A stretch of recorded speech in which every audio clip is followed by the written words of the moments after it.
Rebonjour, ici Monsieur Maïs. On va parler d'une chose, c'est le calcul d'une longueur développée.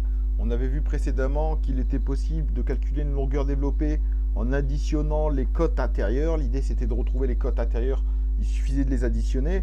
Le problème c'est que cette méthode elle fonctionne uniquement lorsqu'on a des angles à 90 degrés.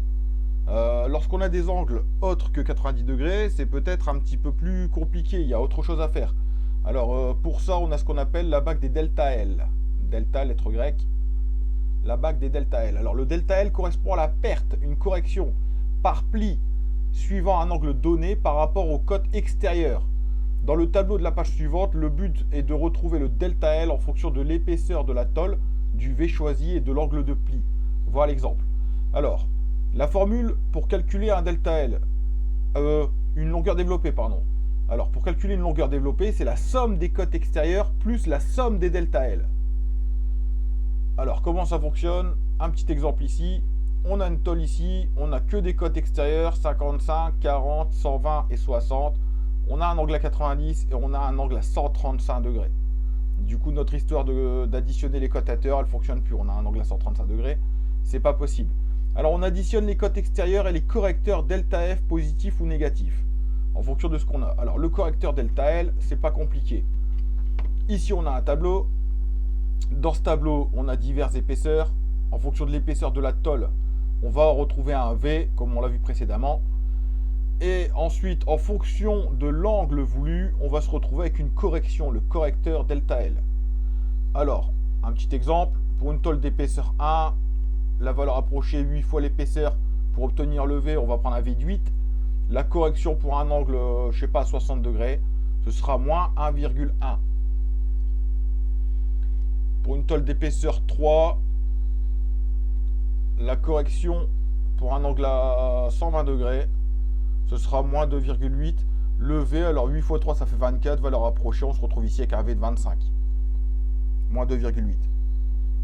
Alors dans notre exemple, c'est pas compliqué. Ici, on a 40 en côte extérieure. Ensuite, on a un angle à 60 degrés. Donc, je vais essayer de rechercher pour une tôle d'épaisseur 4 mm la correction ici delta L pour un angle de 60 degrés. Alors, tôle d'épaisseur 4 mm, on va prendre un V de 35. Tôle épaisseur 4, V de 35. L'angle 60 degrés. 60 degrés, on est là. Alors on va se retrouver avec une correction de moins 4,6.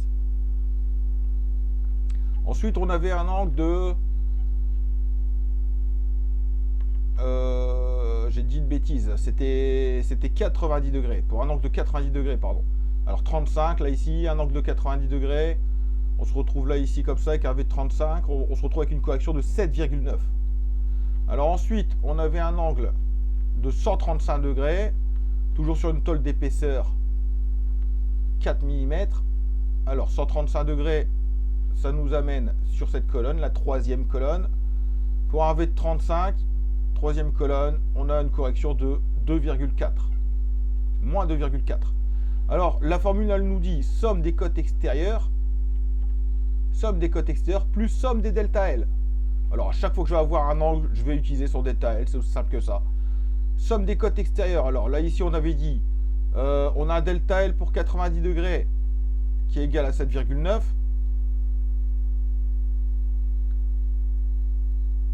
Pour l'angle à 60, ici, pardon, il y avait un angle à 60, c'est bien ça, ouais, mince. Il est égal à 4,5. Et pour un angle à 135 degrés, il est égal à moins 3,7.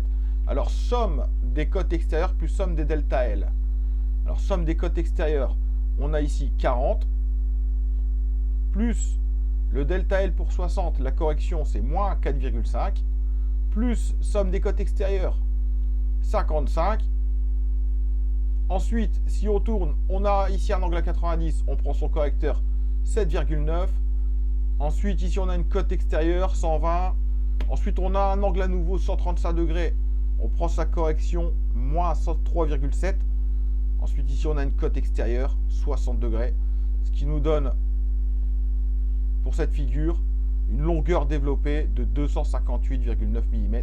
Je rappelle qu'une longueur développée, c'est la longueur de la tôle lorsqu'elle est parfaitement à plat. La longueur de débit. Il va falloir couper une tôle de combien en longueur, de façon à ce qu'à la fin, après pli, on se retrouve avec ces cotes-là. Voilà, donc vous avez dans votre exercice, vous avez dans le cours la bague des delta L qui se trouve à cet endroit-là. L'exemple, vous l'avez. Ensuite, quoi d'autre? À vous de jouer pour les exercices tout en bas. Retrouvez le V, retrouvez le bord mini, le rayon intérieur et calculer la longueur développée. Alors bien sûr, ici, ce qu'on veut, c'est voir le détail des calculs, c'est important. Détailler le calcul afin de savoir exactement à quel endroit vous vous êtes trompé si jamais il y a des erreurs. Vous avez les épaisseurs de tôle à cet endroit. Là, on a ici déterminé l'ordre de pli comme indiqué précédemment. Voilà. Bon courage à vous. Je reste à votre disposition si jamais il y a des questions.